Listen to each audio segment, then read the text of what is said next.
Hello అందరికి welcome to మన bytes. ఇవాళ నోటికి ఎంతో తీయగా తినాలని ఉందని బ్రెడ్ హల్వా చేసామండి. ఎంతో రుచికరంగా వచ్చింది. ఒకసారి మీరు కూడా ట్రై చేసేయండి. వీడియోలోకి వెళ్ళే ముందు ఒక లైక్.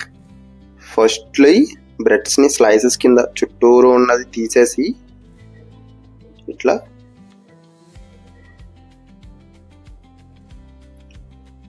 అలాగే ఇప్పుడు మధ్యలో కోసేసి మళ్ళీ వాటిని చిన్న చిన్న స్క్వేర్స్ కింద కట్ చేసేద్దాం. అప్పుడైతేనే మనకి మంచి ఫ్లేవర్ అనేది వస్తుంది, వేపడానికి ఈజీగా ఉంటుంది. కడాయి పెట్టేసుకొని కొంచెం నెయ్యి పోసేసి అలాగే ఇంకొంచెం ఆయిల్ ఉంటే మీ దగ్గర ఆయిల్ కూడా వేసేసుకోండి. ఆ తర్వాత డ్రై ఫ్రూట్స్ వేసేద్దాం. కిస్మిస్ లేదు మీ దగ్గర ఉంటే కిస్మిస్ కూడా వేసుకోవచ్చు. లైట్గా కొంచెం ఫ్రై చేసిన తర్వాత అదే కడాయిలో కొంచెం ఆయిల్ పోసేసి ఈసారి మనం ఈ బ్రెడ్ ముక్కలను వేసేద్దాం.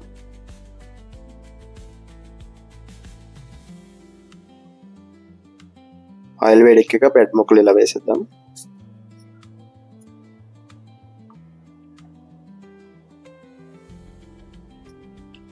ఇలా బ్రౌన్ కలర్లో వచ్చిన తర్వాత తిప్పేసేసేయండి.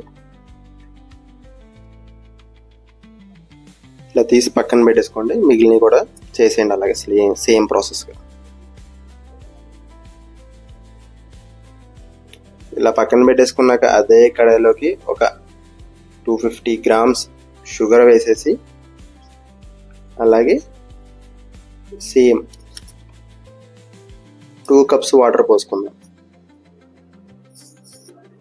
2 cups వాటర్ వేసిన తర్వాత అది బాగా అలా టోస్ట్ చేసి షుగర్ బాగా మెల్ట్ అయిపోయాక కొంచెం ఇలాచీ పౌడర్ వేసుకుందాం. మంచి టేస్ట్ వస్తుంది. ఇలాచీ ఫ్లేవర్ బయటకు వచ్చిన తర్వాత కొంచెం థిక్ కన్సిస్టెన్సీగా వస్తుంది. అప్పుడు దాకా మనం అలా హీట్ చేసుకుందాం. ఆ తర్వాత బ్రెడ్ ముక్కలను వేసేద్దాం.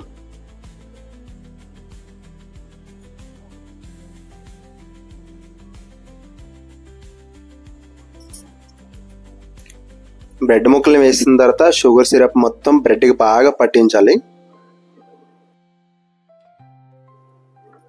స్లోగా ఇలా టాస్ చేసుకున్నప్పుడు ఈ షుగర్ సిరప్ మొత్తం బ్రెడ్కి ఇలా పడుతుంది. పట్టిన తర్వాత క్రిస్పీగా ఉన్న బ్రెడ్ సాఫ్ట్గా అవుతుంది.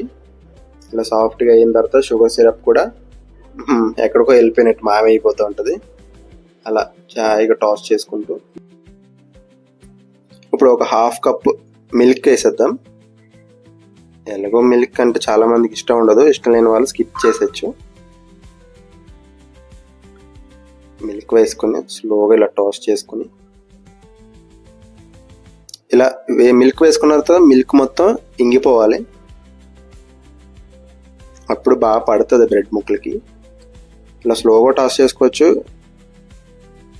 తర్వాత మనం పక్కన పెట్టుకున్న డ్రై ఫ్రూట్స్ వేసేద్దాం.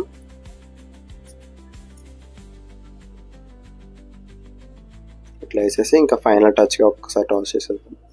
మీకు బ్రెడ్ స్క్వేర్ షేప్లో కావాలంటే స్లోగా టాస్ చేసుకోవచ్చు. లేదంటే ఇలా సాఫ్ట్గా క్లమ్జీగా ఉండాలనుకుంటే నార్మల్గా టాస్ చేసుకుంటే ఇలా అయిపోతుంది. ఇంకా మీ ఇష్టం, మీకు ఎలా కావాలితే అలా టాస్ చేసుకోవచ్చు. ఇంకా నాకైతే ఇలా నచ్చింది, అందుకే ఇలా టాస్ చేశాను. మీ ఇష్ట ప్రకారం మీరు చేసుకోవచ్చు. ఇంకా తీసేసుకున్న తర్వాత ఇంకా ఫైనల్ టచ్ కింద ఒక బౌల్లో తీసుకుని సర్వ్ చేసుకుంటే వేడి వేడి బ్రెడ్ హల్వా రెడీ. ఎంతో రుచికరంగా ఉండే, నోటికి తీయగా ఉండే బ్రెడ్ హల్వా మీరు కూడా ట్రై చేయాలనుకుంటే ట్రై చేయండి.